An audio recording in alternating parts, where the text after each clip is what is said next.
Malik dan hidup berpantangnya. Telah bertahun-tahun bibir Malik tidak dilewati makanan yang manis maupun yang asam. Setiap malam ia pergi ke tukang roti dan membeli 2 potong roti untuk membuka puasanya. Kadang-kadang, roti yang dibelinya itu masih terasa hangat, dan ini menghibur hatinya dan dianggapnya sebagai perangsang selera. Pada suatu hari Malik jatuh sakit dan ia sangat ingin memakan daging.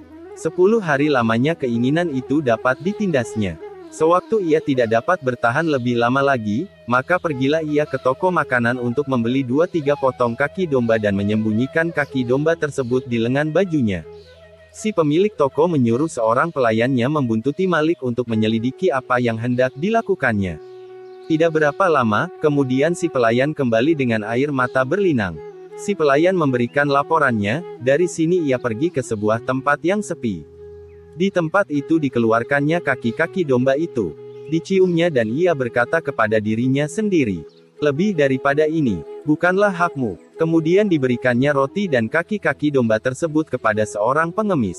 Kemudian ia berkata pula kepada dirinya sendiri, "Wahai jasmani yang lemah, jangan kau sangka bahwa aku menyakitimu karena benci kepadamu. Hal ini kulakukan agar, pada hari berbangkit nanti, engkau tidak dibakar di dalam api neraka. Bersabarlah beberapa hari lagi, karena pada saat itu godaan ini mungkin telah berhenti dan engkau akan mendapatkan kebahagiaan yang abadi." Pada suatu ketika Malik berkata, "Aku tidak mengerti apakah maksudnya ucapan, bila seseorang tidak memakan daging selama 40 hari maka kecerdasan akalnya akan berkurang. Aku sendiri tidak pernah makan daging selama 20 tahun, tetapi kian lama kecerdasan akalku makin bertambah juga." Selama 40 tahun Malik tinggal di kota Basrah dan selama itu pula ia tidak pernah memakan buah korma yang segar. Apabila musim korma tiba, ia berkata, "Wahai penduduk kota Basrah, saksikanlah betapa perutku tidak menjadi kempis karena tidak memakan buah korma dan betapa perut kalian tidak gembung karena setiap hari memakan buah korma." Namun setelah 40 tahun lamanya, batinnya diserang kegelisahan. Betapapun usahanya namun keinginannya untuk memakan buah korma segar tidak dapat ditindasnya lagi. Akhirnya, setelah beberapa hari berlalu, keinginan tersebut kian menjadi-jadi. Walaupun tak pernah dikabulkannya, dan Malik akhirnya tak berdaya untuk menolak desakan nafsu itu. "Aku tidak mau memakan buah korma," ia menyangkal keinginannya sendiri. "Lebih baik aku dibunuh atau mati." Malam itu terdengarlah suara yang berkata, "Engkau harus memakan beberapa buah korma.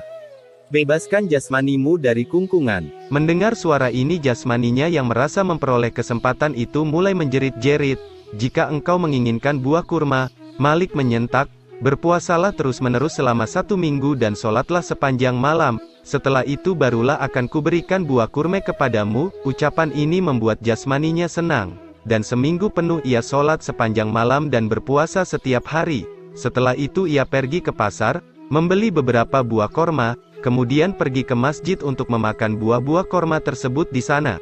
Tetapi dari loteng sebuah rumah, seorang bocah berseru, "Ayah!" Seorang Yahudi membeli korma dan hendak memakannya di dalam masjid. Apa pula yang hendak dilakukan Yahudi itu di dalam masjid? Si ayah menggerutu dan bergegas untuk melihat siapakah Yahudi yang dimaksudkan anaknya itu. Tetapi begitu melihat Malik, ia lantas berlutut. Apakah artinya kata-kata yang diucapkan anak itu? Malik mendesak, "Maafkanlah ia guru." Si ayah memohon, "Ia masih anak-anak dan tidak mengerti. Di sekitar ini banyak orang-orang Yahudi. Kami selalu berpuasa dan anak-anak kami menyaksikan betapa orang-orang Yahudi makan di siang hari. Oleh karena itu mereka berpendapat bahwa setiap orang yang makan di siang hari adalah seorang Yahudi. Apa-apa yang telah diucapkannya adalah karena kebodohannya. Maafkanlah dia." Mendengar penjelasan tersebut Malik sangat menyesal. Ia menyadari bahwa anak itu telah didorong Allah untuk mengucapkan kata-kata itu. "Ya Allah," seru Malik, "sebuah korma pun belum sempat kumakan dan engkau menyebutku Yahudi melalui lidah seorang anak yang tak berdosa. Seandainya korma-korma ini sempat termakan olehku niscaya engkau akan menyatakan diriku sebagai seorang kafir. Demi kebesaranmu aku bersumpah tidak akan memakan buah korma untuk selama-lamanya."